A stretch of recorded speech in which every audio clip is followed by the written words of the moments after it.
Hello दोस्तों, नमस्कार। स्वागत है आप सभी का अपने YouTube channel Avinash sir GS वाला में। दोस्तों, आज हम लोग जीएस जीके का अगला पार्ट पढ़ने वाले हैं। आज भी बहुत ही महत्वपूर्ण प्रश्नों का संग्रह है। तो आइए दोस्तों, बिना देर के हम लोग वीडियो की शुरुआत करते हैं। दोस्तों, सबसे पहला क्वेश्चन है, ग्रीन हाउस गैस की संकल्पना जोसेफ फोरियर ने दिया था। ग्रीन हाउस गैस की संकल्पना जोसेफ फोरियर ने दिया था। अगला क्वेश्चन है कि ग्रीन हाउस प्रभाव क्या है, तो वैश्विक ताप में वृद्धि। अगला क्वेश्चन है कि दोस्तों ग्रीन हाउस गैसें कौन कौन होती हैं? जल वाष्प, carbon dioxide, methane, oxygen, nitrous oxide और क्लोरोफ्लोरोकार्बन, ये है। क्वेश्चन अगर पूछा जाए सर्वाधिक मात्रा में ग्रीन हाउस गैसें कौन है, तो सबसे पहले आएगा जलवाष्प। जलवाष्प बाद कार्बन डाइऑक्साइड, उसके बाद मीथेन, उसके बाद ऑक्सीजन, उसके बाद नाइट्रस ऑक्साइड, उसके बाद क्लोरोफ्लोरोकार्बन। दोस्तों अगला क्वेश्चन है कि अम्ल वर्षा वायु प्रदूषण के कारण होती है। इसमें गैसें उपस्थित होती हैं। कौन कौन गैस उपस्थित होती है अम्ल वर्षा में? तो दोस्तों sulphur dioxide, nitrogen oxide, nitrous oxide और कार्बन डाइऑक्साइड। याद रखिएगा, sulphur dioxide, nitrogen oxide, nitrous oxide और कार्बन डाइऑक्साइड। तो अगला क्वेश्चन है कि अम्ल वर्षा में अम्ल उपस्थित होता है। कौन सा अम्ल उपस्थित होता है? तो सल्फ्यूरिक अम्ल और नाइट्रिक अम्ल। याद रखिएगा, बहुत ही महत्वपूर्ण प्रश्न है कि अम्ल वर्षा में कौन सा अम्ल उपस्थित होता है? तो सल्फ्यूरिक अम्ल H2SO4 और नाइट्रिक अम्ल HNO3। अगला क्वेश्चन है कि अम्ल वर्षा से क्षतिग्रस्त देश कौन कौन है? तो कनाडा और नॉर्वे। कनाडा और नॉर्वे।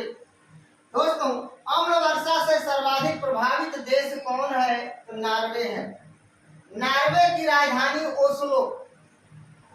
अगला क्वेश्चन है कि अंतरराष्ट्रीय अम्ल वर्षा सूचना केंद्र कहाँ है? तो इंग्लैंड के मानचेस्टर में। याद रखिएगा, अंतरराष्ट्रीय अम्ल वर्षा सूचना केंद्र इंग्लैंड के मानचेस्टर में है। अगला क्वेश्चन है कि पर्यावरण को स्वच्छ रखने के लिए ऊर्जा स्रोतों में सर्वाधिक उपयुक्त कौन होता है? तो सौर सेल होता है। पर्यावरण को स्वच्छ रखने में सौर सेल महत्वपूर्ण भूमिका अदा करता है। याद रखिएगा, सबसे कम पर्यावरण प्रदूषण उत्पन्न करता है हाइड्रोजन। दोस्तों अभयारण्य के बारे में जानते हैं। पाखाल अभयारण्य आंध्र प्रदेश में है। गर्म पानी अभयारण्य असम में है। ओरंग अभयारण्य असम में है। नमेरी अभयारण्य असम में है और बुक्सा अभयारण्य पश्चिम बंगाल में है। याद रखिएगा, तो पाखाल आंध्र प्रदेश में, गर्म पानी असम में, नमेरी असम में, ओरंग असम में, बुक्सा पश्चिम बंगाल में। अगला क्वेश्चन है राष्ट्रीय पार्क। अंशी राष्ट्रीय पार्क कर्नाटक में, बांदीपुर राष्ट्रीय पार्क कर्नाटक में, बांधवगढ़ राष्ट्रीय पार्क मध्य प्रदेश में, साइलेंट वैली केरल में और फूलों की घाटी राष्ट्रीय पार्क उत्तराखंड में। तो दोस्तों अंशी कर्नाटक में, बांदीपुर कर्नाटक में, बांधवगढ़ मध्य प्रदेश में, साइलेंट वैली केरल में और फूलों की घाटी उत्तराखंड में। फूलों की घाटी उत्तराखंड में। दोस्तों आगे देखते हैं, पक्षियों के अध्ययन को ऑर्निथोलॉजी कहते हैं। फूलों के अध्ययन को या पुष्पों के अध्ययन को एंथोलॉजी कहते हैं। याद करिएगा, फूलों के अध्ययन को एंथोलॉजी कहते हैं। फलों के अध्ययन को पोमोलॉजी कहते हैं। कवक के अध्ययन को माइकोलॉजी कहते हैं और शैवाल के अध्ययन को फाइकोलॉजी कहते हैं। याद रखिएगा। दोस्तों अयोध्या सरयू नदी के तट पर अवस्थित है।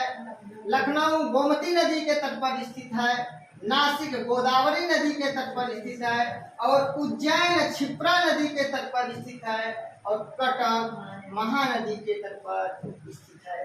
दोस्तों गोरखपुर किस नदी के तट पर स्थित है? इसका आंसर आप लोग मुझे कमेंट बॉक्स में दीजिएगा कि गोरखपुर किस नदी के तट पर स्थित है।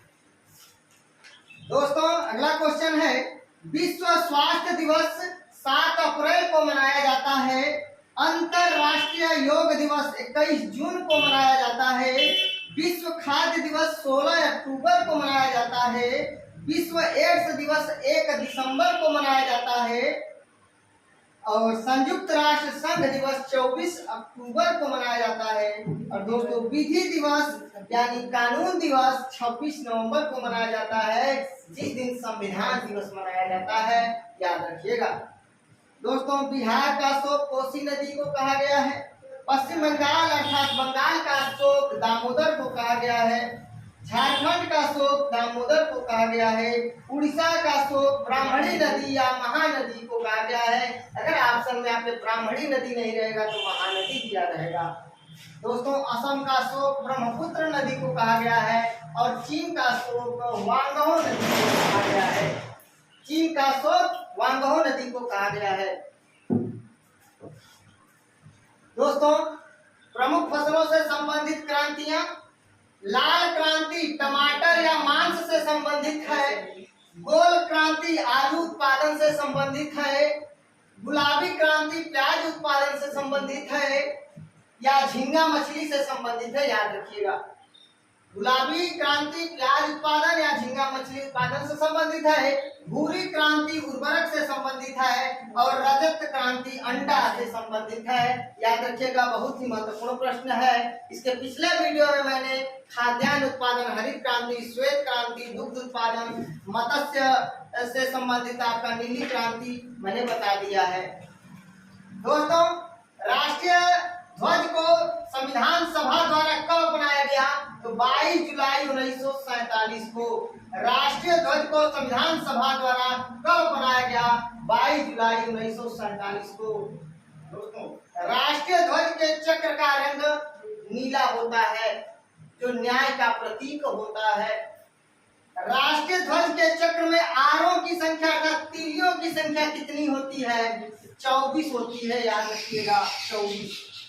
दोस्तों राष्ट्रीय ध्वज के लंबाई और चौड़ाई का अनुपात 3:2 होता है। पेपर में अगर पूछे चौड़ाई और लंबाई का अनुपात कितना होता है तो 2:3 हो जाएगा, याद रखिएगा। दोस्तों गांधी जी को राष्ट्रपिता सुभाष चंद्र बोस ने कहा, गांधी जी को राष्ट्रपिता सुभाष चंद्र बोस ने कहा जब 21 अक्टूबर 1943 को सिंगापुर में अस्थायी सरकार का गठन कर रहे थे, उस समय उन्होंने गांधी जी को संबोधित करते हुए कहा कि हे भारत के राष्ट्रपिता, स्वतंत्रता की अंतिम लड़ाई, अंतिम जंग छिड़ चुकी है और इस लड़ाई में हम आपके आशीर्वाद के, आपके शुभकामनाओं के आकांक्षी हैं। तो सुभाष चंद्र बोस ने महात्मा गांधी को राष्ट्रपिता कह करके संबोधित किया था। Father of nation, father of nation. Mahatma शब्द गांधी जी को रविंद्रनाथ टैगोर ने कहा चंपारण आंदोलन के समय, याद रखिएगा। क्वेश्चन पूछा जाता है महात्मा गांधी को रविंद्रनाथ टैगोर ने महात्मा की उपाधि कब दी थी? तो चंपारण आंदोलन के समय दिया था 1917 में। दोस्तों बापू शब्द गांधी जी को पंडित जवाहरलाल नेहरू ने कहा था। गांधी जी को जवाहरलाल नेहरू प्यार से बापू कहते थे, याद रखिएगा। One man boundary force Gandhi ji को लॉर्ड माउंटबेटन ने कहा था, याद रखिएगा। One man boundary force Gandhi ji को लॉर्ड माउंटबेटन ने कहा था। दोस्तों याद रखिएगा स्वतंत्र भारत के प्रथम गवर्नर जनरल लॉर्ड माउंटबेटन थे और स्वतंत्र भारत के प्रथम और अंतिम British governor general Lord Mountbatten थे और स्वतंत्र भारत के प्रथम और अंतिम भारतीय गवर्नर जनरल श्री राजगोपालचारी थे, चक्रवर्ती राजगोपालचारी, जिन्हें प्यार से राजा जी कहा जाता था। दोस्तों और धनौर फकीर गांधी जी को विंस्टन चर्चिल ने कहा था, विंस्टन चर्चिल ने कहा था और धनौर फकीर। दोस्तों भीमबेटका सही चित्रों के लिए प्रसिद्ध है और यह मध्य प्रदेश के रायसेन जिले के अब्दुल्लागंज में स्थित है, याद रखिएगा। भीमबेटका शैल चित्रों के लिए प्रसिद्ध है, 500 से अधिक शैल चित्र मिले हैं और यह रायसेन जिले के अब्दुल्लागंज में स्थित है, मध्य प्रदेश में। दोस्तों अगला क्वेश्चन है कालीबंगा घग्गर नदी के तट पर राजस्थान में है। कालीबंगा घग्गर नदी के तट पर राजस्थान में है। कालीबंगा का अर्थ होता है काले रंग की चूड़ियां। कालीबंगा का अर्थ होता है काले रंग की चूड़ियां। मैंने इसका ट्रिक बताया है। काला घर, काला से कालीबंगा, घर से घग्गर, और काले घर में बीबी ने अमला को थप्पड़ मार दिया तो बीबी लाल बीके थापड़ और अमला नंद घोष, याद रखिएगा। दोस्तों राखी गढ़ी घग्गर नदी के तट पर स्थित है, हरियाणा में स्थित है, याद रखिएगा। सुखंडी रोग किस विटामिन की कमी से होता है? विटामिन डी की कमी से होता है। प्रायद्वीपीय भारत की सबसे ऊंची चोटी अनाईमुडी केरल में है। दोस्तों दक्षिण भारत की सबसे ऊंची चोटी या प्रायद्वीपीय भारत की सबसे ऊंची चोटी अनाईमुडी है, केरल में। क्वेश्चन पूछा जाएगा, नीलगिरी पहाड़ी की सबसे ऊंची चोटी कौन है? नीलगिरी पहाड़ी की सबसे ऊंची चोटी कौन है? तो दोदा बेट्टा है, दोदा बेट्टा। और एक नीलगिरी पहाड़ी कितने राज्यों में फैला है? 3 राज्यों में फैला है, कर्नाटक, केरल, तमिलनाडु। कके इसका ट्रिक मैंने बताया, कके कर्नाटक, केरल और तमिलनाडु। अगला क्वेश्चन है दोस्तों, मुनिंगला दर्रा कहाँ है? उत्तराखंड में। सेला दर्रा अरुणाचल प्रदेश में। गुमला दर्रा अरुणाचल प्रदेश में। लिपुलेख दर्रा उत्तराखंड में, याद रखिएगा, बहुत ही महत्वपूर्ण है। अगला क्वेश्चन है दोस्तों, नाबार्ड, यानी ABARD, नाबार्ड। नाबार्ड क्या है? नाबार्ड दोस्तों एक कृषि के लिए किसानों को ऋण देता है, ऋण उपलब्ध कराता है। तो नाबार्ड का फुल फॉर्म पेपर में पूछा जाता है, national bank for agriculture and rural development. NABARD का full form national bank for agriculture and rural development. दोस्तों भारतीय कृषि और ग्रामीण विकास बैंक, इसकी स्थापना शिवारमन समिति की सिफारिश पर 12 जुलाई 1982 को हुआ। दोस्तों नाबार्ड की स्थापना 12 जुलाई 1982 को शिवारमन समिति की सिफारिश पर हुआ और इसका मुख्यालय मुंबई में है। इसका मुख्यालय मुंबई में है। तो इसी के साथ आइए दोस्तों, मैं आप लोगों को फटाफट रिवाइज करा देता हूँ। ग्रीन हाउस गैस की संकल्पना जोसेफ फोरियर ने दिया था। ग्रीन हाउस प्रभाव से तात्पर्य वैश्विक ताप में वृद्धि से है।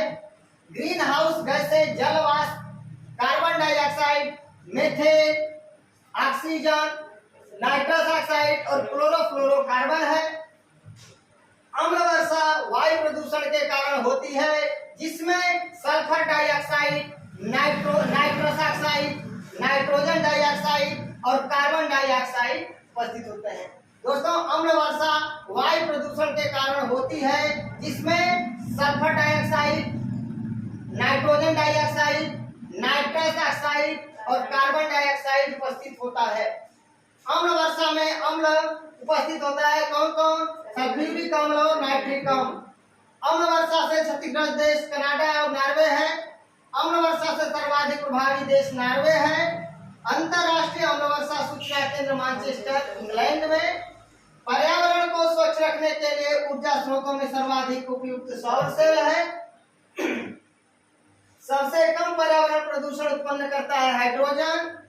पाखाल अभयारण्य आंध्र प्रदेश में। गर्म पानी अभयारण्य असम में। ओरंग अभयारण्य असम में। नमेरी अभयारण्य असम में। बुक्सा अभयारण्य पश्चिम बंगाल में।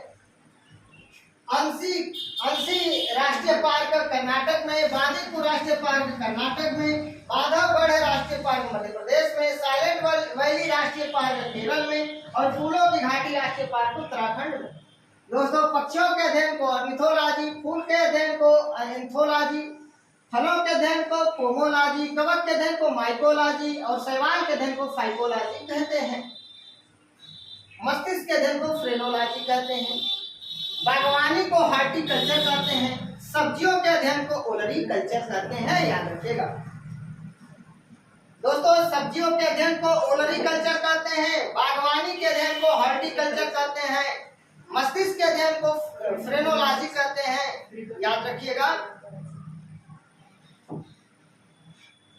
अयोध्या सरयू नदी के तट पर स्थित है। लखनऊ गोमती नदी के तट पर स्थित है। नासिक गोदावरी नदी के तट पर स्थित है। उज्जैन क्षिप्रा नदी के तट पर स्थित है और कटक महानदी के तट पर स्थित है। दोस्तों, विश्व स्वास्थ्य दिवस 7 अप्रैल को, अंतर्राष्ट्रीय योग दिवस 21 जून को, विश्व खाद्य दिवस 16 अक्टूबर को, विश्व एड्स दिवस 1 दिसंबर को, संयुक्त राष्ट्र संघ दिवस 24 अक्टूबर को, विधि दिवस 26 नवंबर को, बिहार का अशोक कोसी, बंगाल का अशोक दामोदर, झारखंड का अशोक दामोदर, उड़ीसा का अशोक ब्राह्मणी नदी या महानदी, असम का अशोक ब्रह्मपुत्र नदी, चीन का अशोक मानभू नदी। दोस्तों, भारत का अशोक कर्मनाशा नदी को माना गया है। लाल क्रांति टमाटर और मांस से संबंधित है। गोल क्रांति आलू से संबंधित है। गुलाबी क्रांति प्याज और झींगा मछली से संबंधित है। भूरी क्रांति उर्वरक से संबंधित है और रजत जो क्रांति अंडा से संबंधित है। दोस्तों, राष्ट्रीय ध्वज को संविधान सभा द्वारा 22 जुलाई 1947 को अपनाया गया।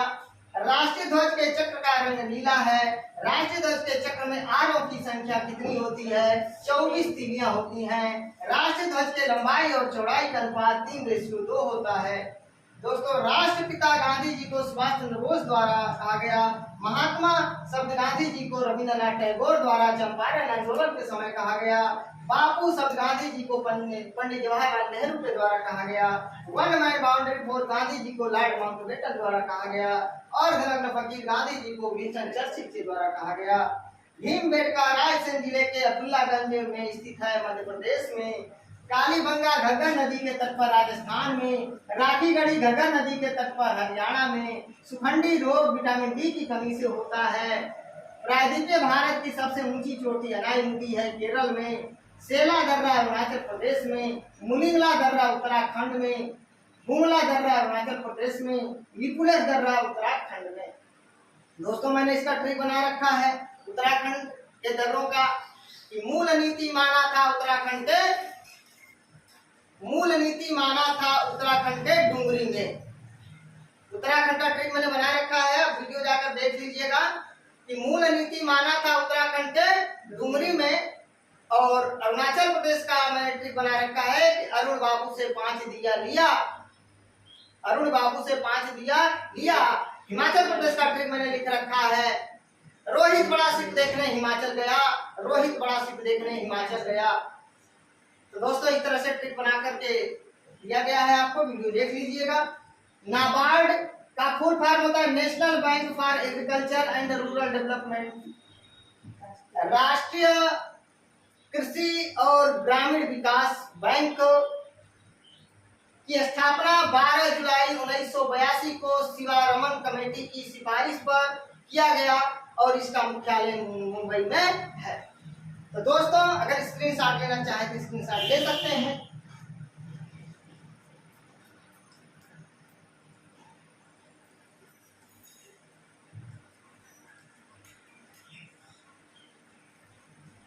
दोस्तों,